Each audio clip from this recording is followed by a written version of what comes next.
Mari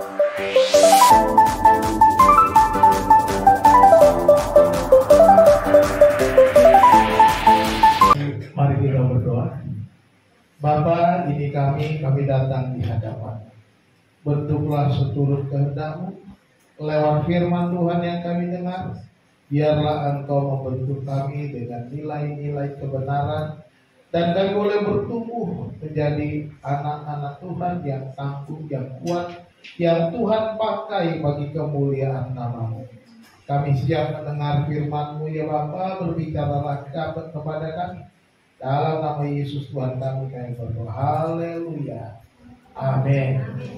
Silakan duduk. Selamat pagi. Salam. Puji nama Tuhan. Baik Bapak Ibu Saudara dikasih Tuhan, dan tolong dari belakang dibantu ya, karena saya nggak ada pointernya. Hari ini firman Tuhan saya beri judul di tangan penjuna. Hidup kita sebenarnya berada di tangan seorang penjuna atau pribadi yang membentuk kita. Kita akan bersama-sama membaca kitab Yeremia pasal 18 ayat 1 sampai ayat yang ke-6. Mungkin di depan terlalu kecil, silakan bawa Alkitab masing-masing. Saya akan bacakan untuk kita. Yeremia 18 ayat 1 sampai 6, demikian firman Tuhan. Firman yang datang dari Tuhan kepada Yeremia bunyinya, pergilah dengan segera ke rumah tukang periuk. Di sana aku akan memperdengarkan perkataan-perkataanku kepadamu. Lalu pergilah aku ke rumah tukang periuk, dan kebetulan ia sedang bekerja dengan pelarikan. Apabila bejana yang dibuatnya dari tanah liat di tangannya itu rusak, maka tukang periuk itu mengerjakannya kembali menjadi bejana lain, menurut apa yang baik pada pemandangannya. Kemudian datanglah firman Tuhan kepadaku bunyinya, masakan aku tidak dapat bertindak kepada kamu seperti tukang periuk ini, hai kaum Israel? Demikianlah firman Tuhan, sungguh seperti tanah liat di tangan tukang periuk, demikianlah kamu di tanganku, hai kaum Israel. Amin. Berbahagialah kita yang mendengar dan yang melakukan firman Tuhan. Bapak Ibu Saudara dikasih Tuhan, latar belakang dari penulisan kitab Yeremia ini kemungkinan ditulis pada masa Raja Yoyakim. Yoyakim itu memerintah tahun 609 sampai 598 sebelum Masehi, atau kemungkinan Zedekia pada tahun 597 sampai 587 sebelum Masehi, ketika Yehuda mendapat tekanan politik dari Babilonia. Jadi sepertinya sebuah pesan bagi Yeremia bahwa Tuhan akan bertindak sesuai kehendak Tuhan, kedaulatan atas umat Israel.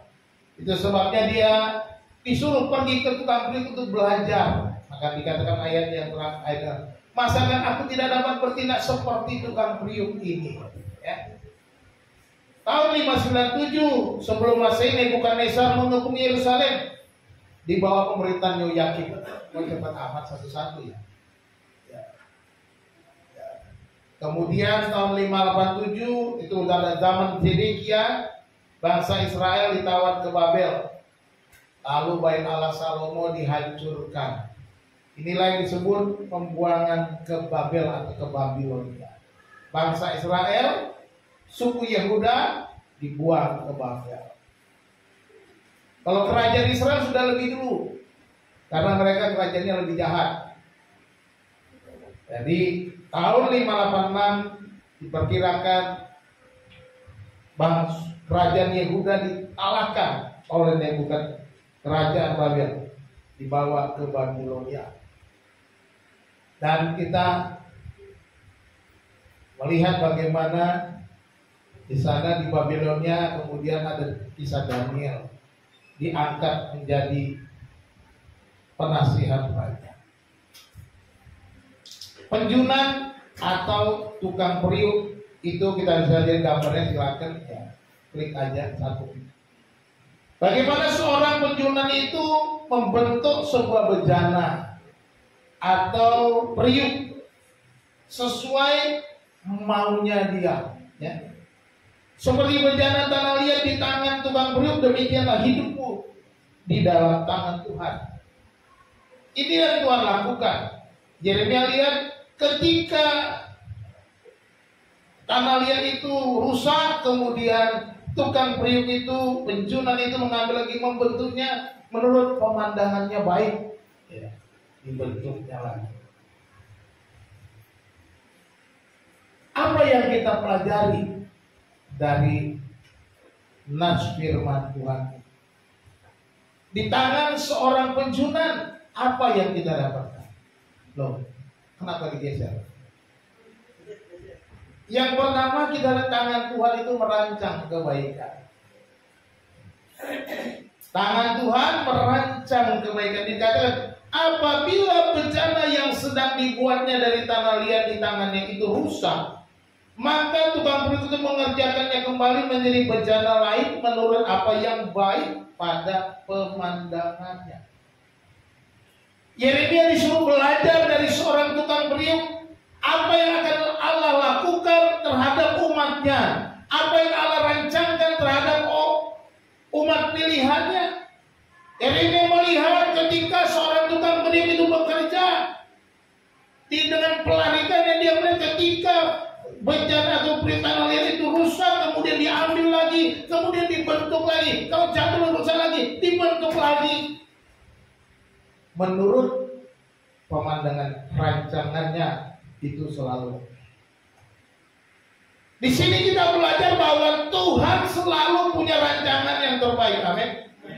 Sekalipun nanti membentuknya itu perlu tenaga, perlu kekuatan, perlu sesuatu supaya terbentuk dan sedemikian rupa. Saya sudah bicara kemarin bagaimana permata, kita lihat the chosen people. Kita dipilih dari segala kita seperti permata atau batu permata yang diambil dari tanah yang kotor, yang tidak berbentuk, tidak punya nilai, tidak berarti, tetapi ketika dibentuk, dipoles sedemikian menjadi batu yang berharga, batu yang bernilai.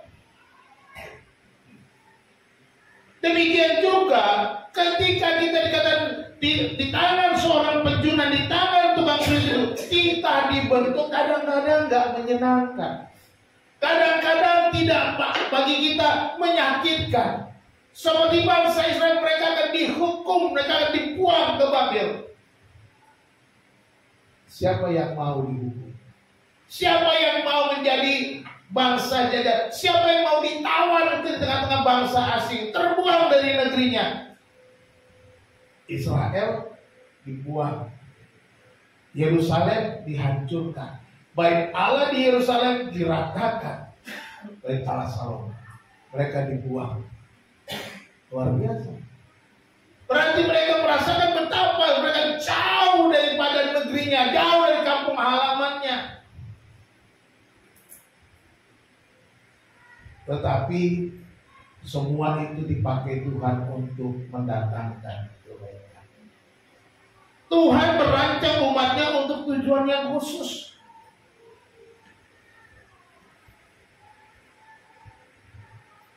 Penjunan itu membentuk berbagai macam bejana untuk tujuan khusus. Ada macam-macam. Jadi kalau kita dibentuk, percayalah bahwa kita punya special needs, kebutuhan yang Tuhan mau bentuk dari kita. Bahwa pribadi kita berbeda satu sama lain. Tuhan membentuk kita supaya kita menjadi bejana yang Tuhan mau pakai sesuai maunya Tuhan. Ini yang harus kita mengerti. Ketika kita melewati masa-masa sulit, melewati tekanan-tekanan, melewati persoalan demi persoalan, Tuhan mau membentuk kita menjadi pribadi yang tangguh. Katakan amin. Tuhan mau membentuk kita bukan hanya pribadi itu, Dia mau menempatkan kita satu tempat untuk kita punya nilai yang berarti.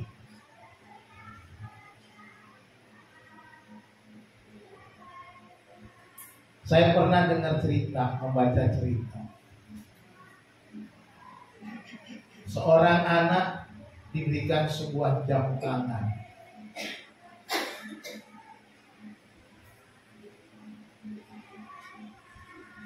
Lalu dia mau pergi jual jam tangan itu. Kata bapaknya jam tangan itu berharga. Lalu dia pergi ke tetangganya. Jam tangan itu cuma dihargai murah. Dia pergi ke tempat lain juga demikian. Kata ayahnya jam ini berharga. Tapi kenapa orang menghargainya begitu murah? Akhirnya dia pulang, dia bilang, "Pak, kata papa ini jamnya berharga, tetapi kok orang nilainya murah sekali. Kau pergi kemana? Ke si A, si B, ke tempat ini dan itu. Coba kamu pergi ke tempat barang antik. Pergi ke sana." Ketika dia pergi ke tempat barang antik, ternyata nilainya begitu besar, begitu tinggi. Dia heran. Mengapa jam ini dihargai tinggi di tempat ini? Akhirnya dia bisa menjual dengan nilai yang sangat tinggi. Mungkin juga seperti jamnya siapa itu namanya, Sahroni. Jam Sahroni kalau dijual di sana di pinggir jalan itu 100.000. Ya. Kalau dijual sama saya paling bilang ya udah 1 juta lah, gitu. Tapi kalau orang yang tahu jam, wah, dia pasti kasih nilai yang lebih tinggi. Akhirnya dia pulang ketemu bapaknya, "Pak, sudah laku, harganya tinggi." Begitulah, jam ini ada harganya di tempat yang tepat. Demikian juga saudara dan saya, kita begitu bernilai di tempat yang tepat. Mungkin di tetanggamu engkau tidak berharga, mungkin di rumahmu engkau tidak terlalu dihargai, tetapi percayalah, engkau begitu berharga, engkau sangat bernilai di satu tempat yang Tuhan sudah tentukan bagimu. Katakan amin. Dia mendatangkan kebaikan, dia merancangkan kebaikan, bahwa hidup kita sudah dibentuk oleh Tuhan untuk satu tujuan, mendatangkan kebaikan. Yeremia 29 ayat 11 berkata, "Sebab aku ingin mengetahui rancangan-rancangan apa yang ada padaku mengenai kamu. Demikianlah firman Tuhan, yaitu rancangan damai sejahtera dan bukan rancangan kecelakaan, untuk memberikan kepadamu hari depan yang penuh." Tuhan tidak merancangkan kecelakaan. Tuhan tidak merancangkan kecelakaan.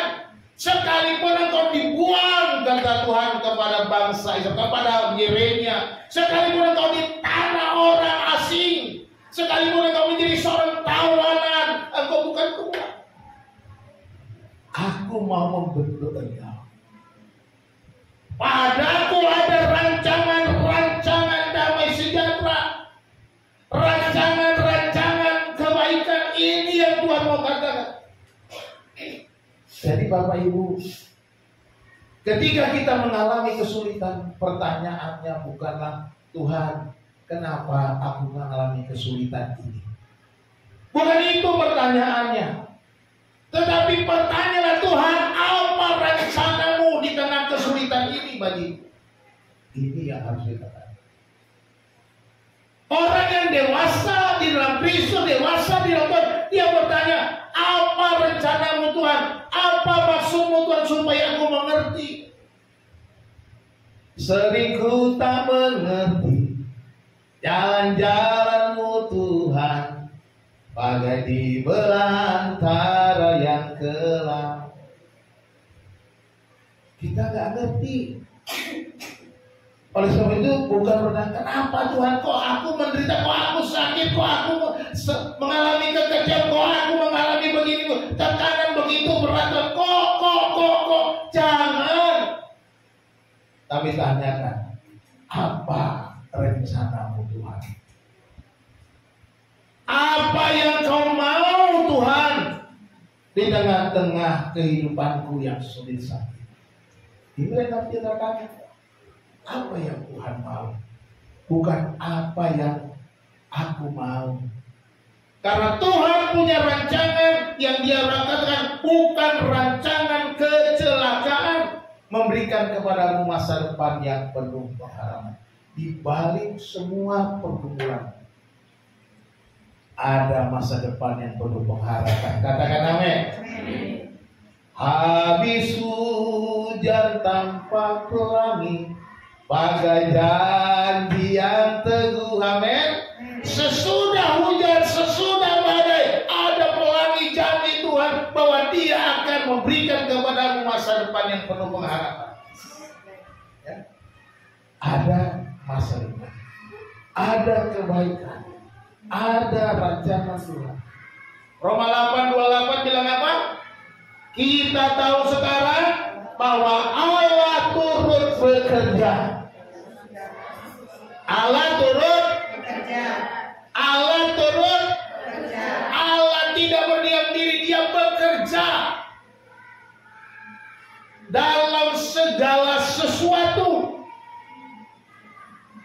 Perhatikan, dalam segala sesuatu, termasuk di dalam berbagai macam pencobaan yang kita alami, berbagai macam kesulitan. Bukan hanya suka tetapi juga duka. Tuhan turut bekerja dalam segala sesuatu untuk mendatangkan kebaikan.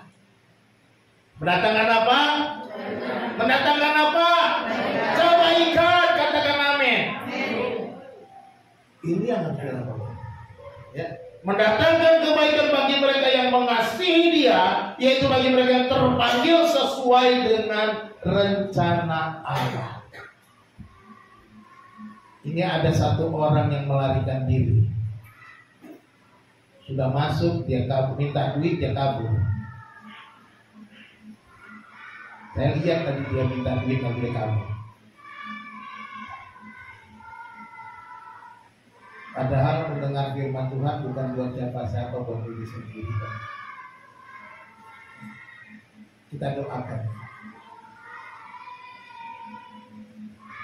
Bagi mereka yang terpanggil sesuai dengan rencana Allah.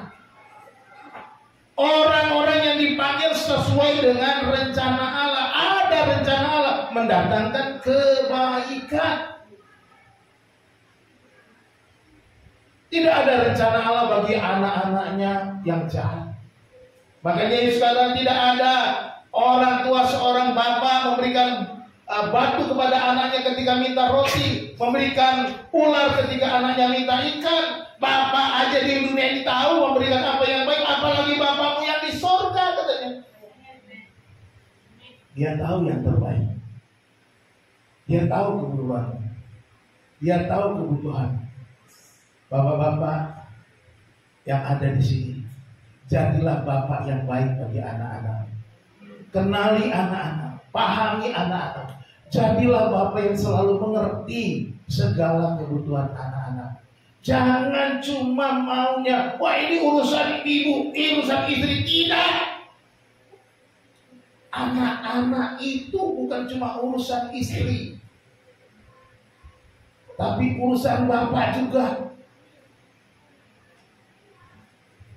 Pentingnya perhatian seorang bapak, pentingnya sentuhan seorang bapak, pentingnya perhatian seorang bapak itu sangat diperlukan seorang anak untuk mengenal Allah Bapa di surga. Itu sebabnya mulai dari Heni, Helsa, Putri, Putra, dari bayinya mereka saya yang pegang, saya yang mandiin, saya yang ganti bedong, saya yang ganti popok, saya malam Sabtu pokoknya saya urusin. Kenapa? Saya mau mereka dekat dengan saya. Saya mau mereka merasakan sentuhannya saya. Saya mau mereka merasakan perhatiannya saya. Saya mau merasakan bahwa mereka kesan mereka memerlukan sesuatu, mereka bapaknya selalu ada. Ini yang saya buat, yang saya berikan kepada anak-anak saya. Saya mau ketika mereka dalam ujian, saya ada di samping mereka. Saya siap menolong mereka. Ini yang saya buat. Supaya mereka mengenal Bapa yang di sorga juga. Nah kalau kita sebagai Bapa tidak mau, bagaimana mereka kita perkenalkan Bapa yang untuk pikirnya Bapakku jelek, Bapakku jahat, Bapakku gak pernah perhatikan. Ini penting Bapak-bapak, calon Bapak, jangan lepaskan anak-anakmu. Perhatikan.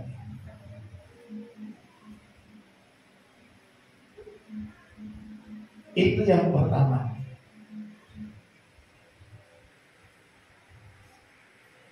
Tangan Tuhan merancang kebaikan. Tuhan membentuk kita dengan caranya sendiri. Banyak kalau kita lihat ayat-ayat bagaimana Tuhan membentuk orang itu dengan rasanya tidak menyenangkan.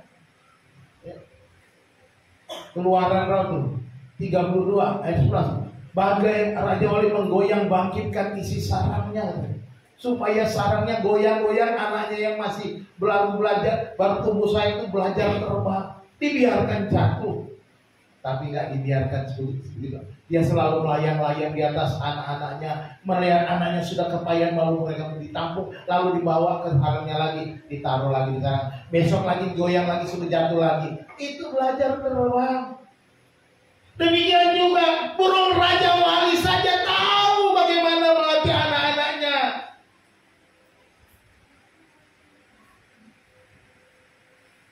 Allah juga tahu bagaimana melatih kita. Dia melatih kita dengan cara yang mungkin tidak kita senangi. Dia melatih kita untuk mencara dengan kita tidak kita sukai. Tetapi ingat baik-baik, dia sengaja melatih kita dengan cara-cara demikian supaya kita tambah kuat, supaya iman kita terus bertumbuh, supaya kita bisa terbang tinggi bagaikan Raja Wali. Ini yang Tuhan buat.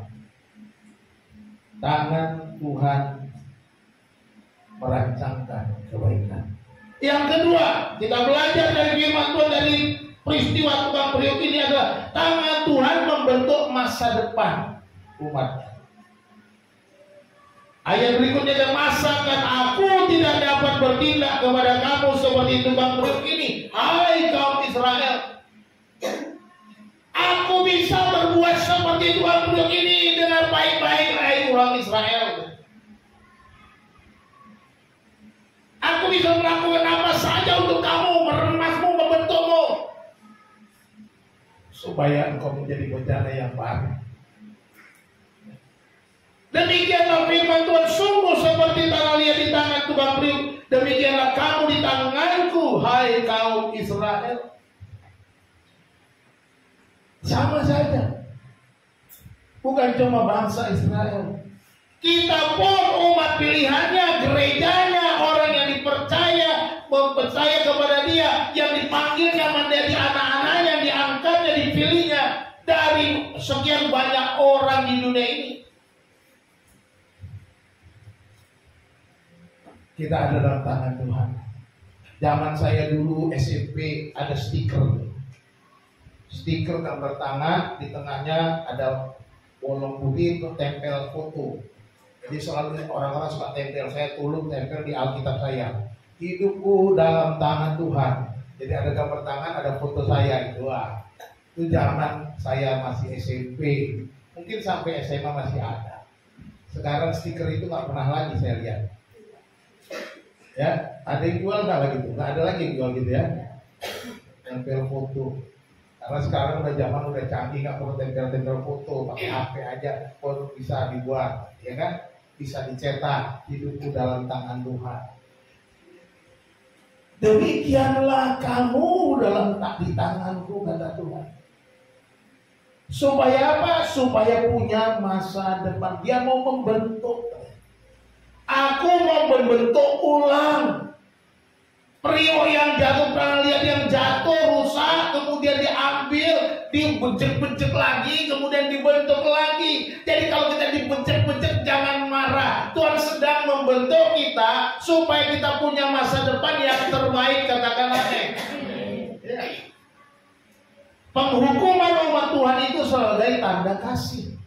Umat Israel dihukum tanda kasih Tuhan supaya mereka bertobat dan berbalik untuk memulihkan keadaan mereka, memulihkan hati mereka.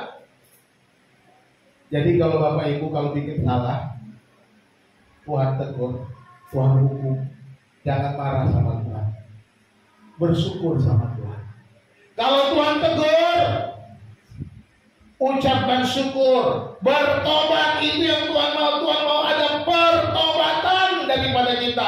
Ketika kita dibentuk demikian menyakitkan bagi kita, bangsa Israel diajar supaya bertobat. Demikian juga kita sama. Siapapun saudara, kalau saudara percaya kepada Tuhan Allah Israel itu, saudara juga akan dibentuk dengan cara yang sama. Saudara juga akan ditegur oleh Tuhan. Saudara juga akan dihukum oleh Tuhan, didisiplin oleh Tuhan. Kalau ada yang mau dihukum oleh Tuhan, siap-siap aja. Gak usah bertobat. Ya, gak usah bertobat. Nanti tambah berat baru.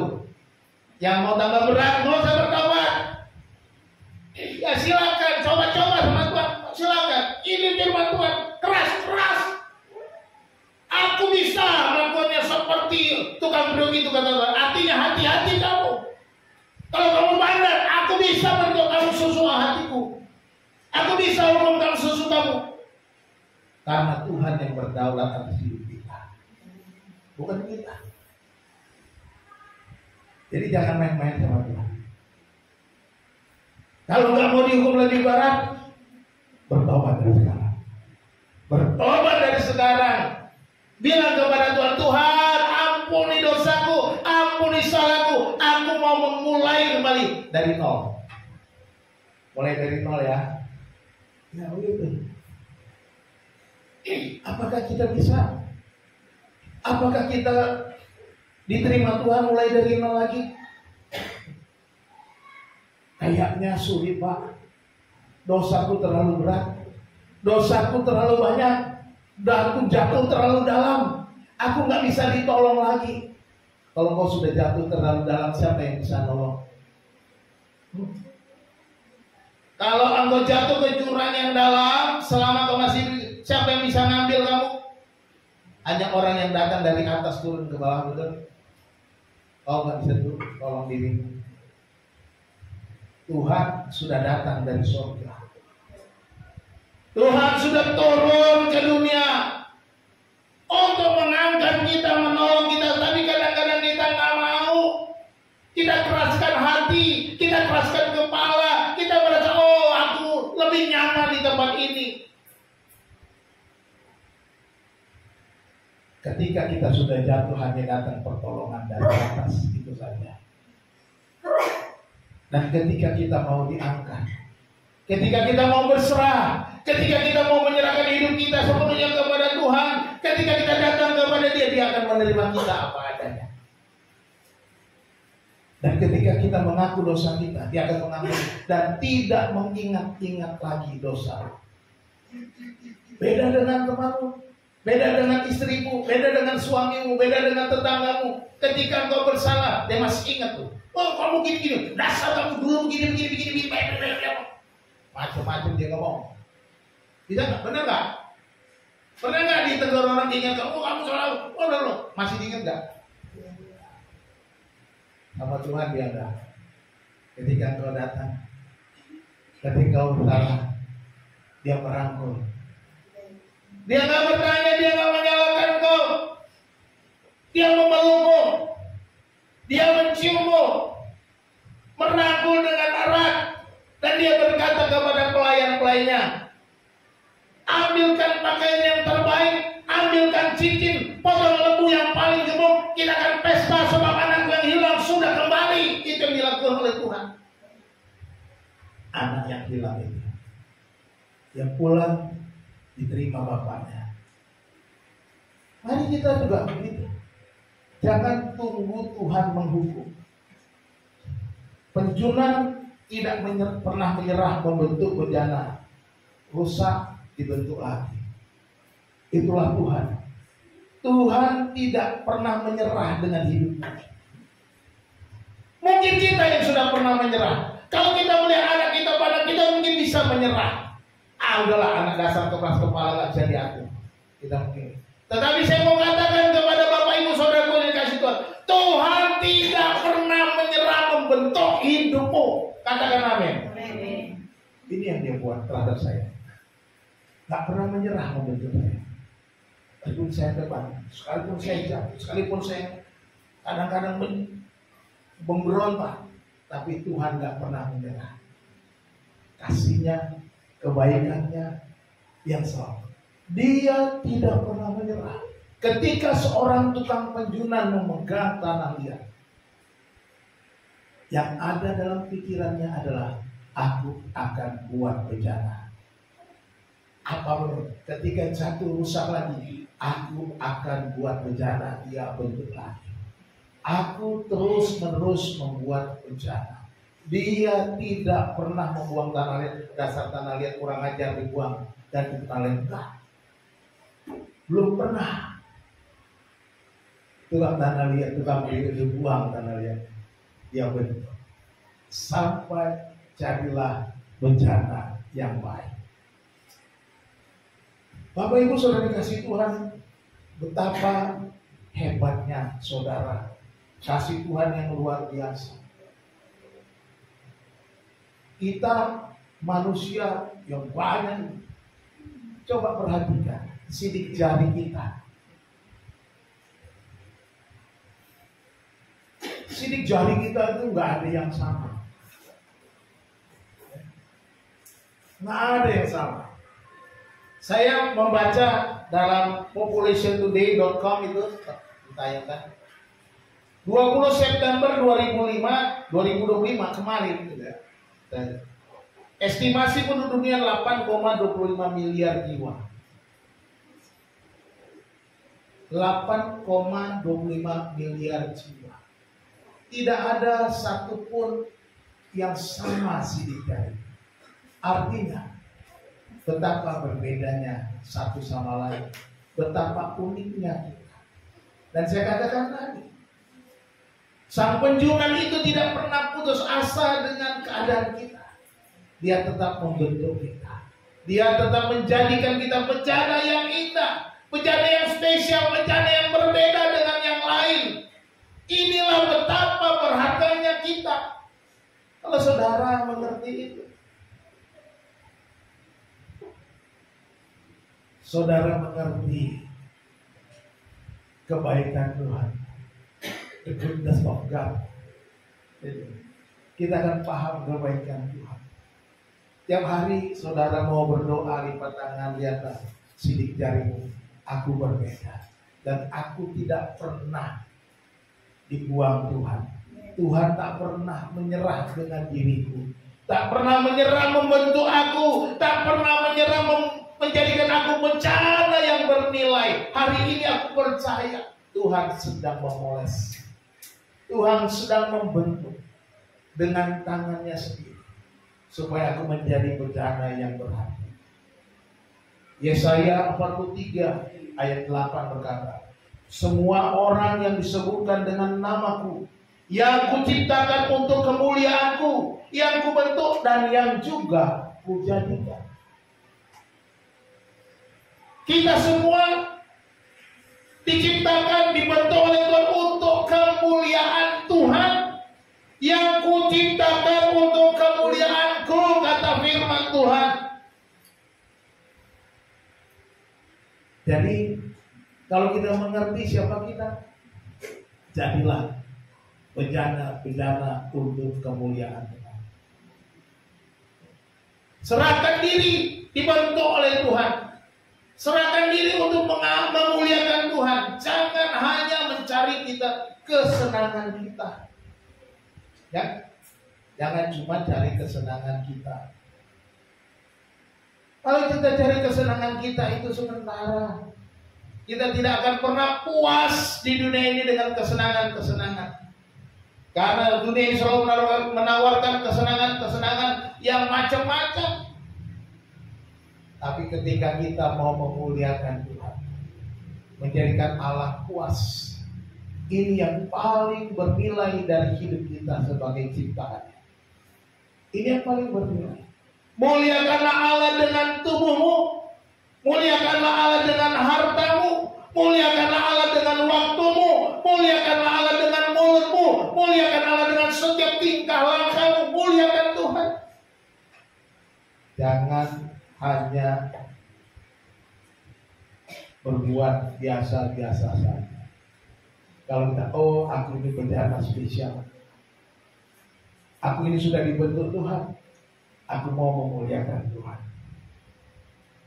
Mari kita renungkan, area hidup mana yang sedang Allah bentuk?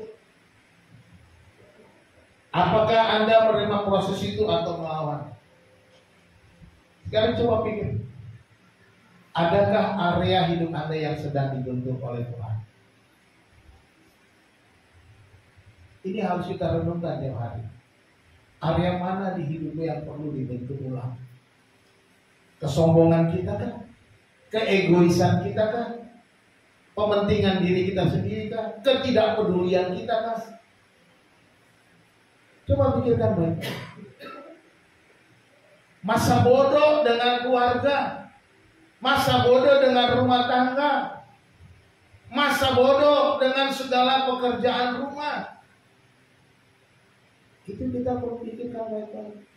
Tuhan mau membentuk area-area hidup saudara. Ketika saudara mendengar firman Tuhan ini, tangan Tuhan sedang membentuk engkau. Tangan Tuhan sedang membentuk saya ketika saya baca, Tuhan mampukan saya terus bertahan untuk melewati proses.